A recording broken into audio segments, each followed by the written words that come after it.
stopped checking in. The phone calls disappeared. They called me set in my ways. Too late to change.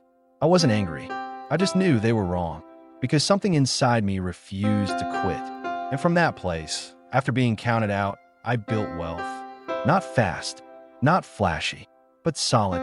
And it started with a question that echoed through the silence.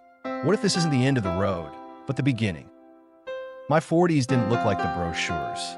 No beach vacations, no early retirement talks, just debt, missed opportunities, and the quiet shame of feeling like I'd failed at the one thing I was supposed to get right: money.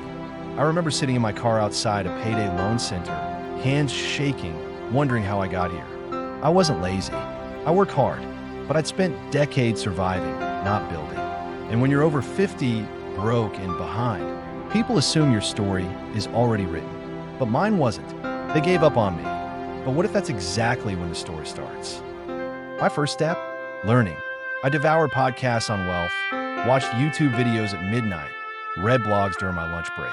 Then I moved. I created a tiny digital product based on my career experience.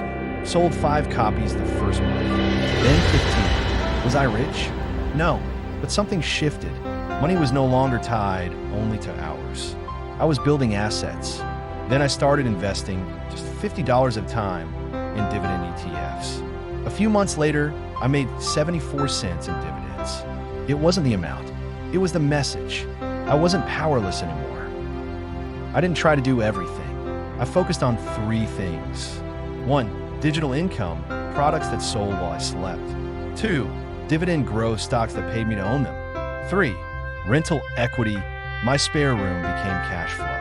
Each one snowballed, slowly, quietly, until I had income streams that didn't depend on me clocking in, until the man they'd written off became financially free. You don't need 10 steps. You need one door that opens the next. Money wasn't the biggest transformation. Mindset was. I stopped thinking in survival. I started thinking in systems, ownership, patience, leverage. I became the kind of person who builds, even when no one's watching, especially when no one believes.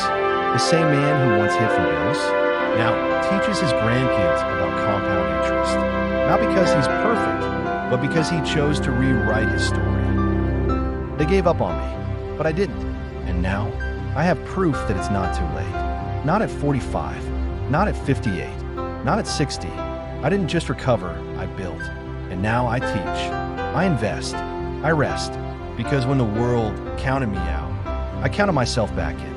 PrimeNest Capital, wealth, legacy, and life after work. If you've ever been counted out, this is your sign to count yourself back in. Start with one income stream, one belief shift, one bold move. Subscribe to PrimeNest Capital and don't miss the next episode.